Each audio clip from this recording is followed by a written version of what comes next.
Oi, tudo bem? Sou Luciano da Fonseca, aqui do canal Em Busca.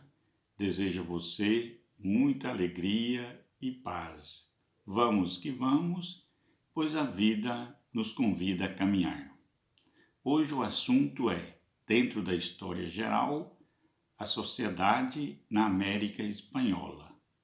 O objetivo é analisar a formação social da sociedade colonial espanhola e seus atributos diversos. Na visão da literatura, a sociedade formada na América Espanhola no decorrer da colonização de exploração do Novo Mundo seguia uma hierarquia bem estabelecida pela ordem do rei de Espanha. Desse modo, se definia uma posição social observando desde o local de nascimento, a cor da pele, a origem dos antepassados e também a grande quantidade de capital envolvido. A sociedade colonial espanhola sempre esteve em sintonia harmônica com o eurocentrismo e o pacto colonial.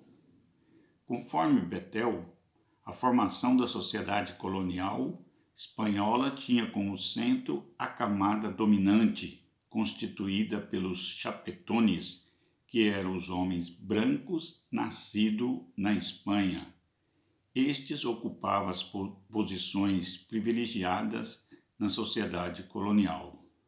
Formava, de um modo geral, a chamada elite, que ocupava os cargos políticos e administrativo ligado à coroa espanhola. Nesse contexto, todo o processo de dominação se dava a partir dos chapetones, que mantinham o domínio sobre a entrada de pessoas e embarcação e o controle das taxas alfandegárias e tributárias, além de deter o chamado privilégio social e religioso dentro da sociedade colonial espanhola. Abaixo dos chapetones, na hierarquia social, se encontravam os crioulos, que eram os filhos de espanhóis nascidos na América e não podiam ocupar cargos públicos e nem posições políticas. Os crioulos, por sua vez, viviam uma condição econômica bastante tranquila, abastada, podendo praticar o comércio, deter a propriedade de terras e a exploração da força de trabalho, tanto do índio quanto da africana. Contudo, sua atuação política ficava restringida por não terem nascido na Europa. Dentro da hierarquia da sociedade espanhola colonial, vinha os chamados mestiços, que eram filhos de europeus com mulheres indígenas ou negras. E esses mestiços exerciam algumas atividades especializadas como ferreiro, carpinteiro, pedreiro, vaqueiro e pequenos comerciantes. Na visão de Pierre Chaunu, no eixo da hierarquia social da sociedade colonial espanhola se encontrava índios e africanos, que ocupavam atividades relacionadas tanto à agricultura quanto à mineração, além de estar presente também nas obras públicas. Com relação ao indígena na América Espanhola, foi obrigado a converter-se à fé cristã, abandonar suas antigas crenças, além de ter sido obrigado legalmente a trabalhar para pagar os tributos destinados à coroa. No interior da sociedade colonial espanhola, o índio não podia ser oficialmente escravizado, pois era considerado súdito do rei da Espanha, embora não pudesse ser vendido ou trocado como mercadoria. Existia a obrigatoriedade do trabalho, muito parecido com a escravidão. Conforme Sousa, na base da sociedade colonial espanhola estava o negro africano escravizado, que serviu como mão de obra, principalmente em algumas regiões da América Central, como por exemplo Cuba, Porto Rico, Haiti e outros locais onde a cana-de-açúcar, a chamada plantation, se deu com a mão de obra escrava.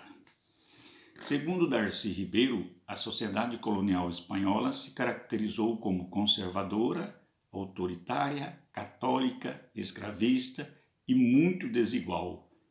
E, além de tudo isso, constituiu como uma sociedade tributária. Assim, o recolhimento de imposto era feito pelo encomendeiro, que atuava a serviço da coroa e podia repartir ou encomendar tanto a mão de obra quanto o serviço prestado por outros grupos. Quem eram esses encomendeiros? A princípio, eram os chefes militares, os colonizadores, que atuaram na América e posteriormente tornaram-se os homens que integravam a elite branca nascida na área colonial, ou seja, os crioulos. Nesse sentido, a sociedade colonial espanhola se desenvolveu a partir de um conjunto de aspectos que a caracterizou como opressora e bastante desigual, hierarquizada. Assim, teve na exploração do trabalho indígena e africano o centro do desenvolvimento social e econômico, plantado na exploração da mita e da encomenda. Enfim, a sociedade colonial espanhola se definiu como hierarquizada, onde a maioria absoluta da população era explorada em favor de uma pequena minoria. Desse modo, a maioria era formada por negros, índios e mestiços, submetida a uma condição de vida miserável e tendo a responsabilidade de garantir a produção colonial em favor da metrópole. É isso aí, vamos que vamos, e nunca esqueça que a sua vida é muito valorosa.